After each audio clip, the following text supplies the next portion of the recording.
하나님의 의가 나타난 사순절이라는 제목으로 하나님 말씀 증거하겠습니다. 여러분 인식하시지 않거나 못하시겠지만 제가 이화에 온 지 1년 됐습니다. 아니 박수 안 치셔도 됩니다. 꼭 박수 치면 잘 살아있다고 그런 것 같아가지고 돌잔치라도 해야 될래나 우리 이정용 원로 목사님께 여쭤보려고. 목사님은 항상 저를 볼 때마다 이렇게 인사해 주십니다. 여러분들 목사님 안녕하세요 인사하시는데 우리 이정용 목사님은 살아계십니까? 그래서 제가 처음에는 뭐라고 대답해야 될까? 살아있습니다 라고 말해야 되고 죽은 척을 해야 되나? 살아계십니까? 이렇게 그 관심과 사랑을 그렇게 전해주십니다. 그러니 죽지 않고 살아있음에 감사해서 돌잔치 해야 되나 생각했으나 제가 목사님 마음 알지요? 모르겠습니까? 예, 감이 알지요. 죽으라고 하시는 말씀이 아닌 거 감이 알지요. 근데 계속 듣다 보니 나도 죽도록 목회했으니 너도 죽도록 목회라 불리기도 하고 아무튼 1년이 되었습니다. 잘 견뎌주셔서 감사합니다. 네. 여러분이 잘 견뎌주셔서 정말 감사합니다. 얼마나 어설펐을까. 아직도 그런데 네. 저도 참 스스로를 이렇게 머리 하고 네. 저는 목회자이지만 금식을 그리 강조하는 편은 아닙니다. 사실 먼저 사역하던 교회에서는 12월 초쯤 대강절 시작 전 11월 말 12월 초쯤 해서 일주일 동안 금식기도회를 거의 매해 다녀왔습니다. 금식도 하고 한 해를 되돌아보고 다음에 계획도 세우고 이렇게 금식이 좋을 때도 많이 있습니다. 하나님에게 집중 한 3일까지가 힘들고요. 4일 넘어가서부터 평안을 찾거든요. 아무튼 예.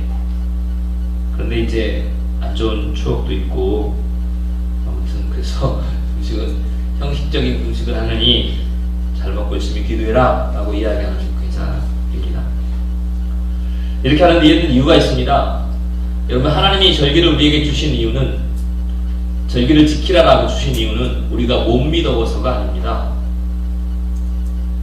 교회력과 절기는 다릅니다. 교회력은 예수님의 생애를 중심으로 하는 그게 교회력이고요. 교회 달력 같은 게 교회력이고요.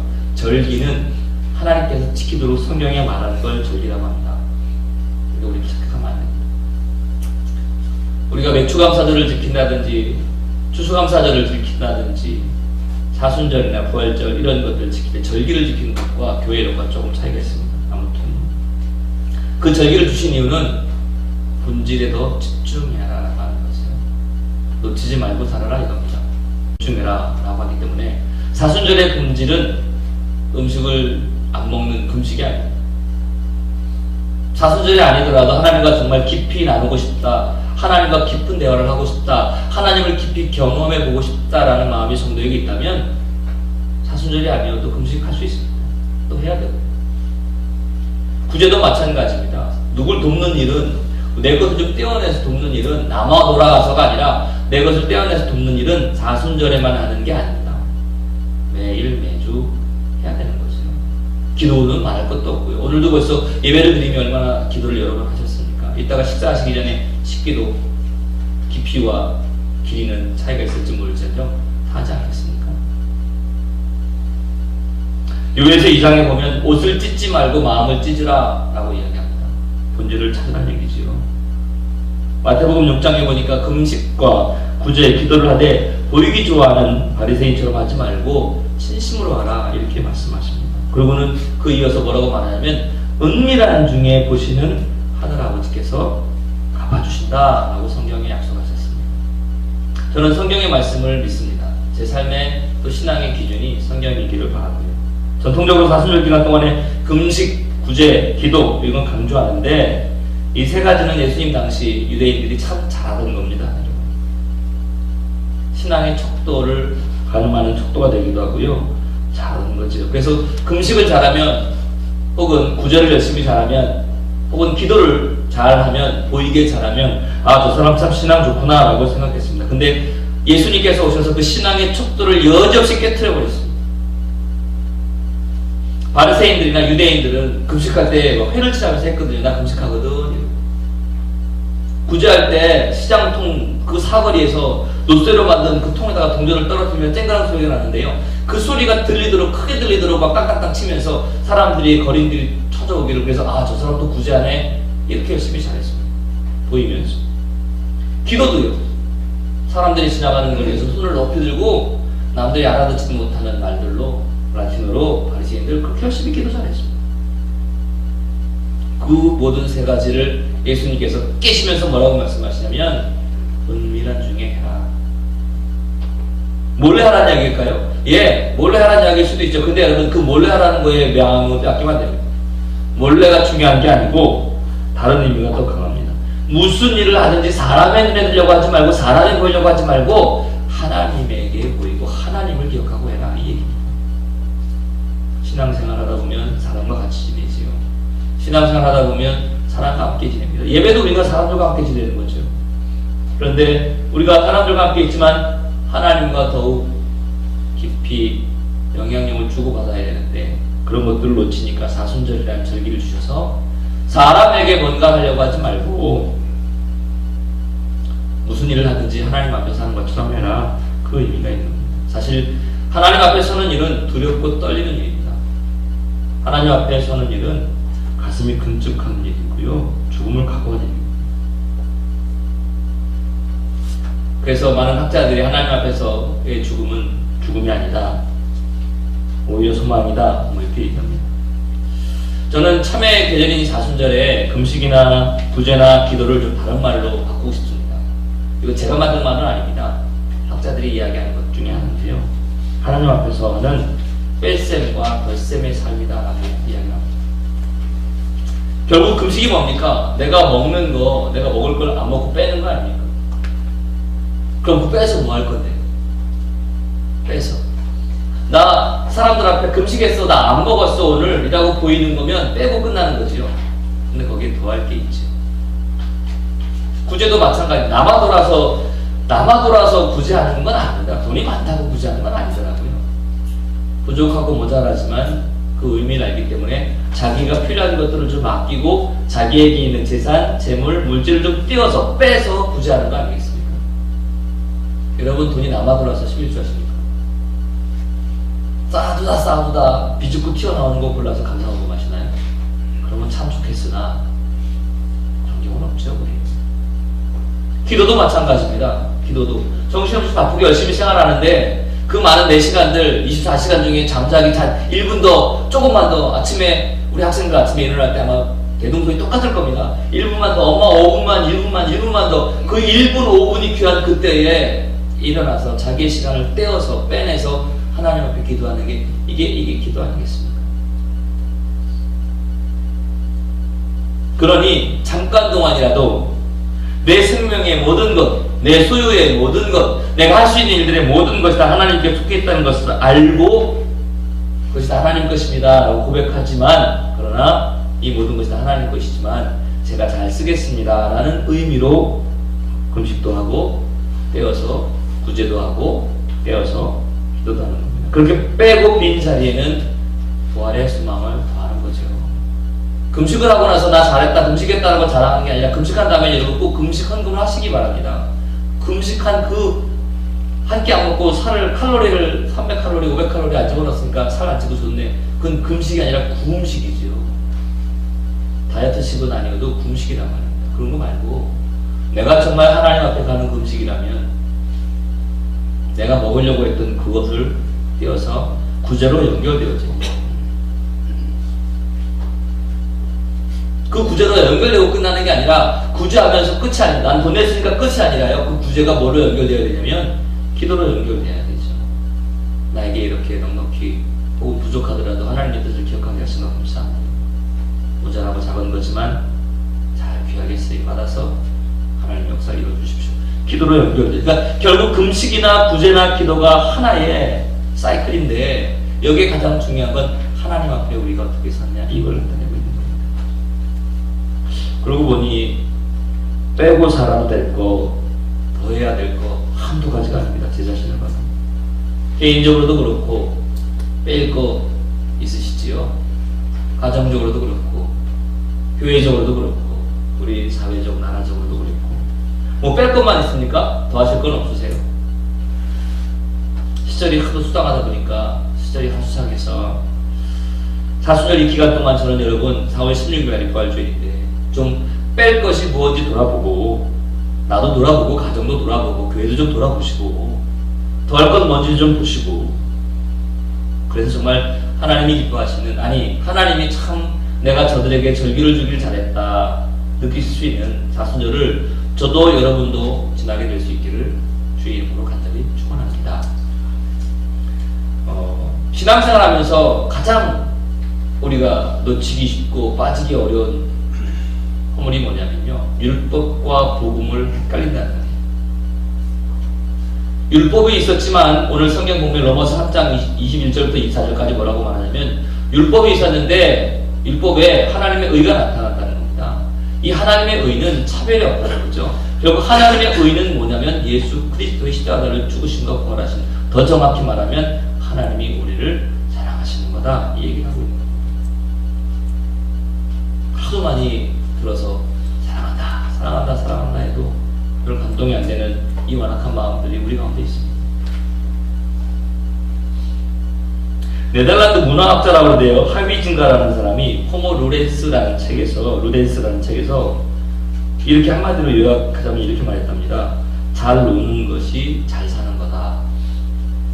그래서 그런지 우리 원로 목사님 항상 저보시면 노십시오, 노세요, 재밌게 노세요. 처음에는 정말 놀라고 그랬거든요. 근데 그게 노는 게 아니더라고요. 저는 놀라고 그러고 당신은 너무 열심히 일하셔가지고 아니 도대체 뭐지? 이랬는데 가만히 보니까 목사님은 노시더라고요. 제가 1년 동안 목사님을 봤습니다. 그전에는 잘 알지도 못했습니다. 어떤 분들은 저 선배 목사님들이나 뭐 예전부터 알았느냐 뭐 전혀 예. 제가 1년 동안 목사님을 뵈니 우리 목사님 정말 잘 노십니다. 죄송합니다. 나쁜 말이 아니고 정말 잘 노시더라고요. 앞에 실례로 앞에 뭐가 또 붙었지요. 저거요 제가 이제 사실은 팩트만 이야기합니다. 물론 우리 원로 목사님께서는 일주일간 2주간 고민했다고 말씀을 하시겠지만 어제 저녁 8시에 시작해가지고 9시 끝내신 겁니다. 만약에 제가 저걸 하려면요 한 달을 고민해야 합니다.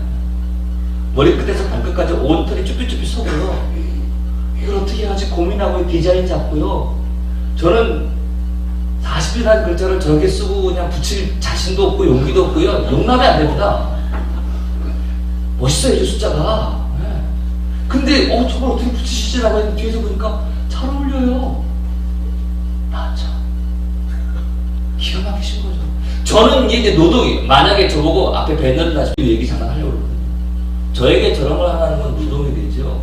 근데 우리 목사님은 저게 놀이시더라고요. 제가 왜 이런 얘기를 하냐면요. 이 하위진가가 그런 얘기를 했어요. 삶을 살 때 노동으로 살지 말고 놀이를 살아라. 그러면서 뭐라고 구분해? 노동이 뭔지 놀이가 뭔지 뭐라고 구분하냐면 이 사람 주장입니다. 노동은 수단과 목적이 분리된 거예요. 근데 놀이는 수단과 목적이 일치된 겁니다. 예를 들면 이런 겁니다. 공사장에서 모래를 하나 산같이 쌓인 걸 건물을 올리려고 이 모래를 저 건물 짓는 데다 옮기는 사람이 있습니다. 노동을 하는 거죠. 뙤약볕에 얼마나 힘들겠습니까? 한여름 뙤약볕에 모래를 나르는 노동자들 즐겁지가 않아요. 근데 이들이 딱 즐거운 때가 한순간 있습니다. 언제냐? 하루 일과를 마치고 그날 일한 품삯을 받을 때 얼마나 즐겁겠습니까? 일하는 건 수단입니다. 목적은 뭐죠? 돈 받으려고. 수단과 목적이 딱 맞닥뜨렸을 때 그때 즐거운 거죠. 행복한 거죠. 이건 노동입니다. 근데 여러분 어린아이를 생각해 보십시오. 놀이터에서 모래성 쌓기 하고 있는 어린아이들 뙤약볕에 시간 가는 줄 모르고요 땀 삐질삐질 흘리고요 얼굴은 불탄 고구마처럼 시뻘개지고요 목에는 시커먼 떼국물이 줄줄줄 끼고요 근데도 그 모래를 만지는 촉감과 모래성을 쌓는 그 하나하나 되어져가는 제잘제잘 까르르까르르 웃음소리 저걸 보고 어떤 누구도 아우 쟤네 노동하고 있네 이러지 않습니다. 그 아이들은 수단과 목적이 일치되어 있으니까 수단이 동시에 목적이고 목적이 동시에 수단이니까 즐거운 거죠. 만약에 엄마가 야 너 9시부터 6시까지 모래성 10개 쌓아오지 않으면 밥 안 줄 거야. 그러면 이때부터 이제 이게 놀이가 아니라 노동이 되는 거죠. 이런 얼마나 없지요. 그러니까 우리가 뭘 알 수 있냐면 놀이가 노동이 되는 순간이 언제냐면 자유가 없어지는 거예요. 즐거움이 없어지는 데죠. 에너지 넘치는 어린아이만의 이야기가 아닙니다. 환갑이 훨씬 넘으신 분들, 70, 80 가까이 되신 분들, 계단 5분 오르기도 힘드셔서 숨을 허욱 빼시는 그분들, 관광버스만 타면 4, 5시간씩 열심히 춤추십니다. 왜 이게 어떻게 가능합니까? 힘의 원천이 뭐냐? 놀이에 있다는 거죠. 즐거움에 있다는 거죠. 적어도 1년을 제가 뵌 우리 목사님은 그런 분이셨어요. 여기에 중요한 교훈이 숨어 있습니다, 여러분. 잘 놀아야, 잘 놀 수 있어야 잘 살 수 있습니다. 그 첫 번째가 자유라는 거죠. 자발적으로 움직일 수 있어야 한다는 것. 놀이라는 건 누구의 명령에 시작되는 순간 결코 놀이가 될 수 없습니다. 하나 예를 들어볼까요? 만약에 어느 회사 사장님이 등산을 하는 게 너무 몸에 좋고 건강에도 좋고 전신 건강에도 좋다는 걸 깨달았습니다. 그래서 모든 전 직원에게 회사 기준을 딱 잡았습니다. 매달 첫 주 일요일 날은 모든 직원은 등산 간다. 그 순간 놀이는 노동이 되는 거죠. 물론 가면서 즐거움을 보일 수 있겠죠. 어머 사장님, 제가 등산을 안 하다가 몰랐는데 와보니까 너무 좋네요. 삐리리 이러면서 겉으로 보이는 즐거움이야 드러날 수 있겠죠. 몸은 끌어올 수는 있겠죠. 그러나 그 등산의 정말 즐거움은 누릴 수 없겠죠. 제가 왜 이렇게 얘기를 계속 하냐면 신앙이 그렇습니다. 복음과 율법이 그 차이입니다. 하나님이 시키시는 것이라 할지라도 내가 하기 싫어하는 그 순간 그건 노동이 됩니다. 하나님이 우리에게 주신 많은 복이 있는데 그 많은 복이 기쁨과 즐거움과 감사함으로 하면 그것보다 세상이 줄 수 없고 세상이 뺏어갈 수 없고 세상 무엇과 견줄 수 없는 신앙이 되는데 거기 어느 순간 누군가 시키는 게 되면 그땐 노동이 되는 거죠. 바리새인들이요, 예수님 당시에 율법 엄청 잘 지키던 자들입니다. 여러분들 알다시피 사회적으로 보더라도 배운 것도 있고요, 존경도 받았던 사람이고요, 기도하는 것만 봐도 유창하기도 잘했습니다. 금식은 일주일에 몇 개씩 꼭 했고요, 구제했고요, 절기 때마다 거기에 걸맞는 행동도 할 줄 알았고요, 나팔을 불면서 구제하던 자들입니다. 근데 이들이 뭐라고 말하냐면 예수님에게 이렇게 비판합니다. 왜 너와 너를 따르는 자들은 참기와 같이 있느냐? 왜 죄인과 같이 있느냐? 왜 안식일에 미리 이삭을 잘라먹니? 이렇게 바리새인들이 예수님을 뭐라고?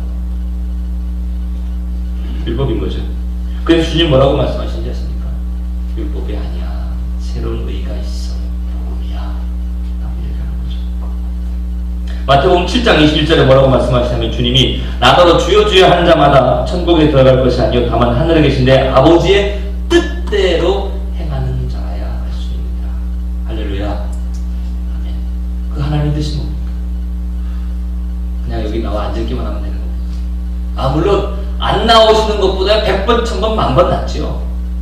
네. 근데 내가 그래서 안 나가 회개해야죠. 이어서 23절에 뭐라고 말하냐면 내가 너희를 도무지 알지 못하니 불법을 행하는 자들아 내게서 떠나가라 이렇게 얘기합니다.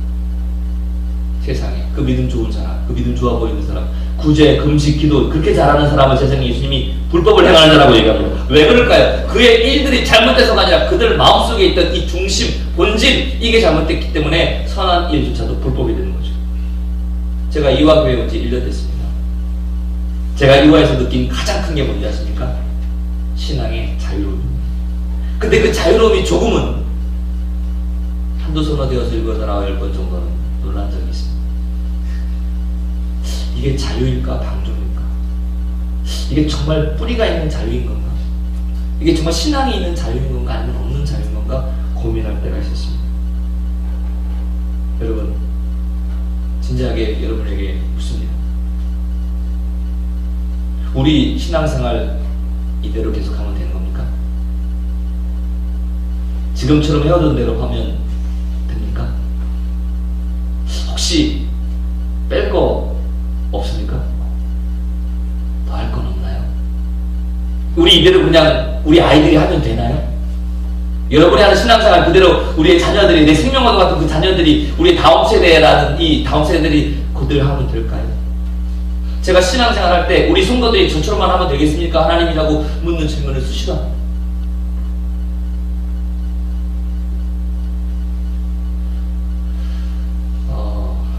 생얘기 하나 하겠습니다. 제가 중학교 1학년 때인가 2학년 때인 것 같습니다. 중학교 2학년 때부터 안경을 썼는데 안경을 쓰게 된 이유가 영웅문 때문이었습니다. 저희 사남매 안경 쓰는 사람, 저 이제 나이 들었으니까 이제 동생이 쓰이고 제가 눈이 제일 안 좋습니다. 안경 안 씁니다. 저희 아버지 어머니도 안경 안 쓰시고.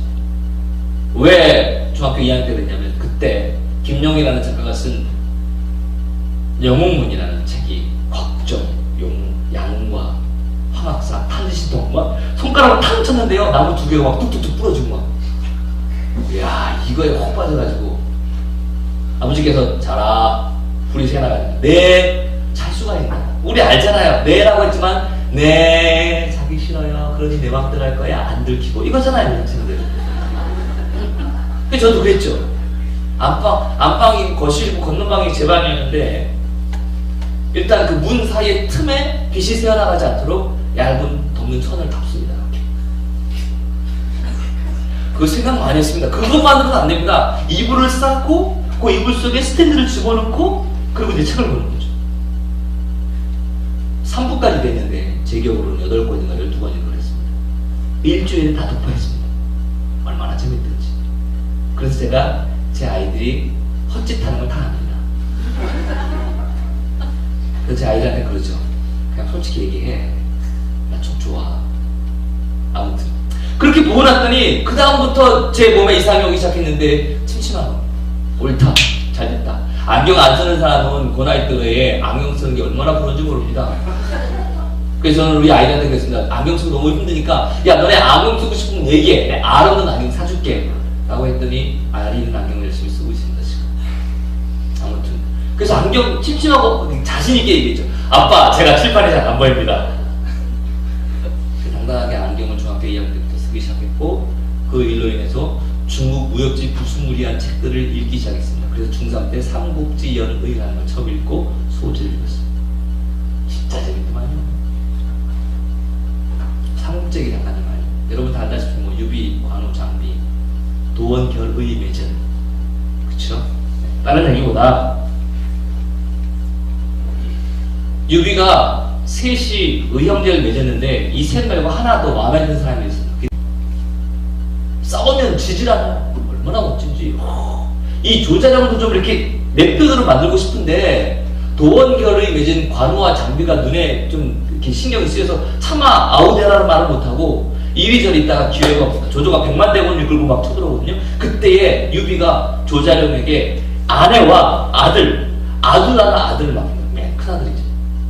맡아라, 네가 뭐야. 그러고는 왔는데 우여곡절 끝에 전쟁이 나도 하니까 유비의 아들을 지키지 못하고 조자룡이 이 아들만 감옥에 안고서 유비에게 와서 무릎을 꿇고는 눈물을 머금고 말에 탄 유비에게 그 아들을 전해주면서 죄송합니다.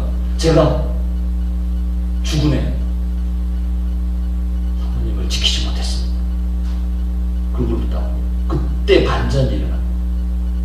이 유비가 글쎄 그 귀한 아들 가난하길요 땅에 내동댕이 칩니다.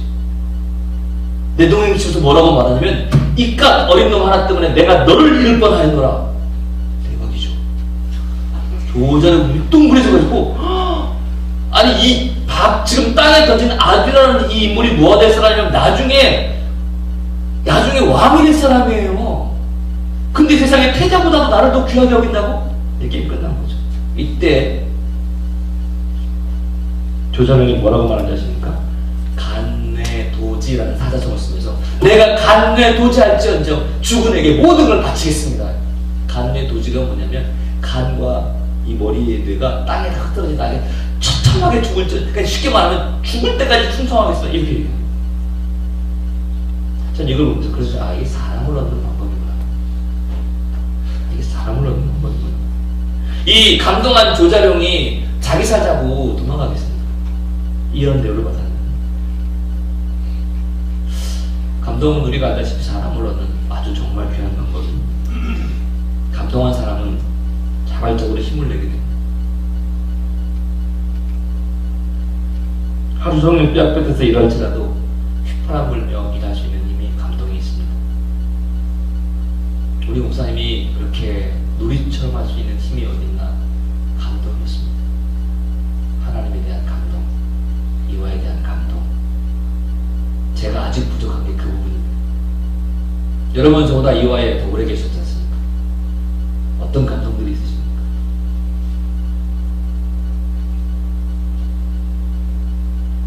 똑같이 신앙생활 하는데 어떤 일은 항상 불평하고 불만하고, 어떤 사람은 매일 기쁨으로 찬양하고, 복음으로 감동된 사람은요 오지 말라도 옵니다. 하나님의 은혜에 감동한 사람은요 헌금을 해라 말아야 하지 않아도 더 하려고 애쓰습니다.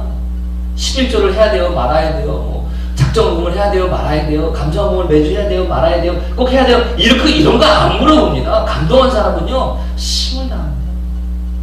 5천 500원 벌면은요 550원 하는 게 아니라 600원 되고요, 감동한 사람은 그거 접근이 다릅니다. 똑같이 신앙생활 하는데 어떤 사람은 설교 듣고 아유 뭐 철도가 저래 라고 하는 사람이 있는가, 어떤 사람은 눈물을 녹으며 하나님에게도 말씀 주셨습니다. 똑같이 이럽니다. 왜, 어떤 차이가 있는지 아십니까? 감동의 차이.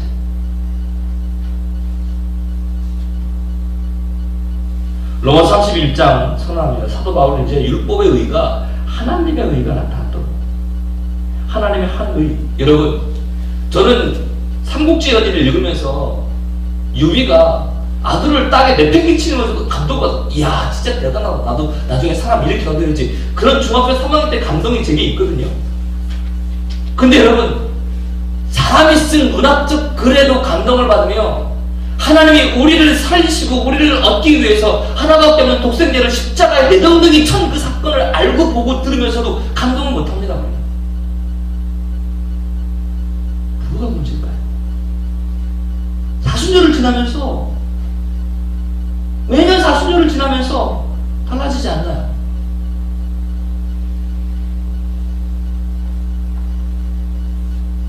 유비는 후위를 도모하기 위해서 그 사람을 얻고 싶었지만 우리 하나님은 후위를 도모할 것도 없습니다. 더더군다나 우리 같은 거 얻어봐야 짐이 되지 덕이 안 돼. 저나 여러분이나 죄인이잖아요. 안 그렇습니까? 사람 얻으려면 좀 좋은 사람, 잘난 사람, 괜찮은 사람, 일 잘하는 사람 얻고 싶지 않으세요? 근데 우리는 죄인인데 세상에 하나님은 우리 같은 죄인을 얻으려고 예수님을 십자가에 내는 분이 있었단 말이에요. 이게 복음의 시작이고 이게 자유로운 복음입니다.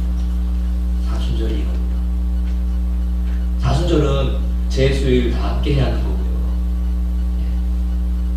사순절은 더 주님께 나아가는 거 다 함께 하는 겁니다. 근데 이런 게 이제 시키게 되면 놀이가 아니라 노동이 되는 거죠. 저는 우리 이화의 가장 장점인 신앙의 자유가 더 강력한 복음의 바탕으로 한 신앙의 자유로 말미암아 그 어떤 누구도 흔들어도 빼앗을 수도 없으며 그 누구도 어찌할 수 없는 그런 신앙의 힘이 될 수 있기를 간절히 소망합니다. 그래서 설교 준비하면서 그런 생각이 들었습니다. 재밌게 잘 놀아야겠다. 하나님이 원하시는 재밌게 잘 노는 걸 해야겠다. 여러분, 우리가 사순절을 시작하면서 이런 자유감으로 지내야 되지 않겠습니까? 아우 내가 사순절인데 어떡하면 좋아. 아우 내가 사순절인데 이걸 먹어 말어. 아우 내가 사순절인데. 사순절날 뭐 금식하는 걸 자랑하겠습니까? 아니면 뭘 좀 더 하는 걸, 이런 거 말고 정말 하나님의 사랑으로 감동돼서 내가 뭘 하든지 그게 자유로움을 드러낼 수 있는, 지금 이 시간 여러분에게 말씀하시는 겁니다. 말씀이 선포되는 이곳에 우리를 그리스도의 십자가로 감동시킨 이 자리에 그 자유가 있다고 말씀하시는 겁니다.